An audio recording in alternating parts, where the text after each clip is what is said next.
Hey everyone, and welcome to the Bad Batch Episode 2 breakdown. Tonight's episode was a bit slower than last week, which is expected, but it did do a lot of interesting things such as help us understand this big transitionary period between the Empire, where it was the Republic, just literal moments before. Thanks to everyone who joined the watch party last night. There were over 4,000 of you there again, and I will see you next Thursday night at 11:50 p.m. Pacific Standard Time for Episode 3. Make sure to check out the Star Wars Theory forums to continue the conversation with the community. And of course, check me out on Spotify for daily exclusive uploads. As we start the episode, the boys and Echo head to Saleucami, where they land on the farm terrain and we see the Nunas and a Nexu. If you don't remember the Nexu, this is the creature that gave Padme a rough time in Episode 2. Landing, Omega touches soil for the first time and breathes the air. And we can really see how sheltered she's really been, almost like a lab rat. Now, if you remember in the first episode, we also heard her mention that she didn't like to be hooked up to those machines. So I'm thinking that she's had many experiments ran on her before. Maybe she has some latent Order 66 ability that no one knows about yet, including herself. This was something that you guys raised in the comments during the watch party too, which I'll be making a theory video on because it's a very interesting concept. As the Bad Batch and her move through the farm fields, they come across our old friend and clone, Cut Laquane. Now, you may remember him from Season 2 of the Clone Wars. His ship was shot down by the Separatists, and he decided to just give up that life, settle down with a nice Twi'lek lady named Saleucami, and they adopted 2 kids. Then, in later seasons of the Clone Wars, the war eventually ended up on Saleucami, where Rex found Cut and was almost going to report him until the two eventually set aside their differences and worked together to rid the droids of Cut's farm and family. Rex never reported him to the authorities, and they went their separate ways. To which, of course, we see that Rex actually ended up seeing Cut just the day before this episode. As soon as Saleucami sees the fellas, the Bad Batch, they welcome them inside their cozy home, where they sit for a drink and food. Cut mentions that he just saw Rex and that he passed through here yesterday.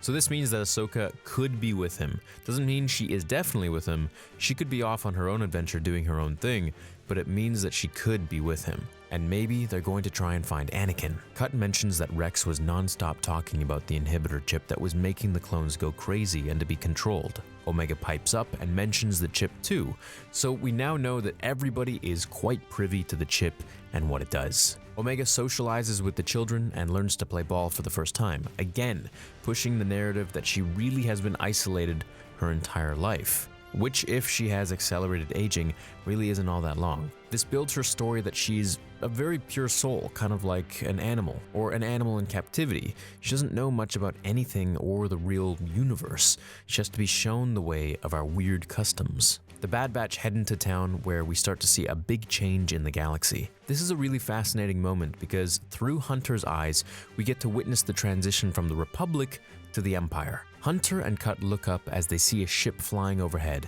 impounded, where Cut tells them that every ship is being tagged. Now, this immediately made me think of The Mandalorian, where he mentions his Razor Crest is pre-Empire and doesn't have a transponder. You remember when he was pulled over in Season 2, Episode 2 by the New Republic? Palpatine was trying to mark every single ship and person so that he could keep track of them.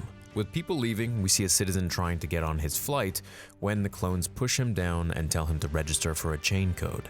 This is like a barcode for every individual. It's a very scary galaxy at this point, so the Empire can keep track of you and where you've been to and where you're going. It's weird seeing the clones so evil and different, especially in animated Clone Wars form. Omega gets out of bounds and is attacked by the Nexu when Hunter and Cut's wife, Sue, help her, and it's this moment where Hunter realizes that he and the boys aren't the best thing for Omega.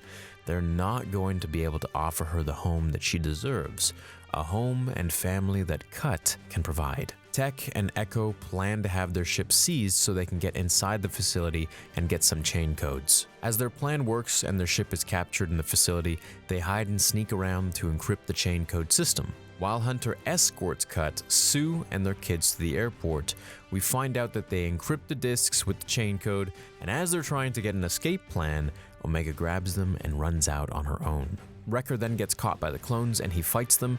This shows us that he is really such an elite clone compared to especially these grunts here.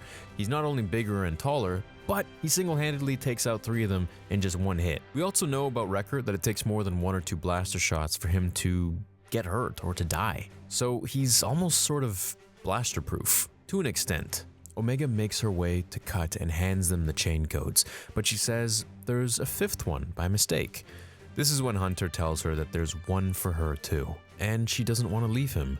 She asks what she did that was wrong. She says she wants to stay. And I know for all the parents in the chat and watching the video right now, that this episode really builds on their relationship. It's very much like the 2nd episode of The Mandalorian Season 2 with the Frog Lady, which I know a lot of people said it was filler, but it really does build on the entire relationship between these 2 characters, and plus it gets to show us a lot of the extrinsic factors around them, a lot of the things that are going on with the Empire and how they're restructuring the galaxy from the Republic. It's really turning into a dictatorship at this point, and I hope that next week's episode will be a little more action-packed. This episode develops the bond between the now-father relationship between Hunter and Omega, but more primarily shows us the massive transitionary stages the galaxy is going through to change from the Republic to the Galactic Empire. And I think that's very important to see because we're eventually going to see the transition between clones to stormtroopers. A few of you raised an interesting theory last night during the watch party, and many of you said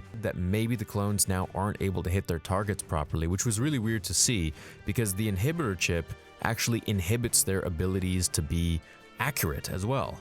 And of course, this would give Tarkin a bit of an advantage when trying to break his contract or the Empire's contract with the cloning facility to say, hey, look, they're defective. They don't really shoot well anymore.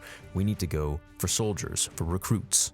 Hunter and Omega say goodbye. The boys fight the clones, and once again, super weird to see the clones as the bad guys in animated Clone Wars form, but we all knew this was going to happen. They board the ship, and Omega arrives at the last second.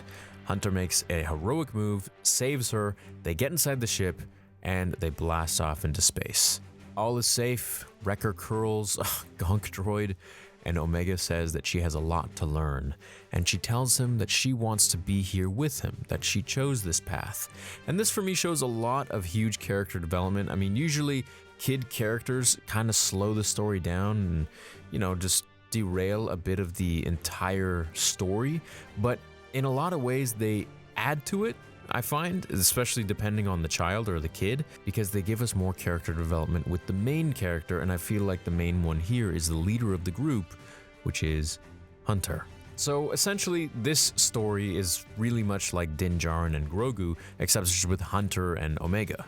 Once again, Omega is a clone of some sorts, and she has some sort of powers and abilities, and I think that she's very valuable to the Empire in some way, shape, or form, but I guess we're just gonna have to wait and see how. Does she have some sort of latent Order 66 ability?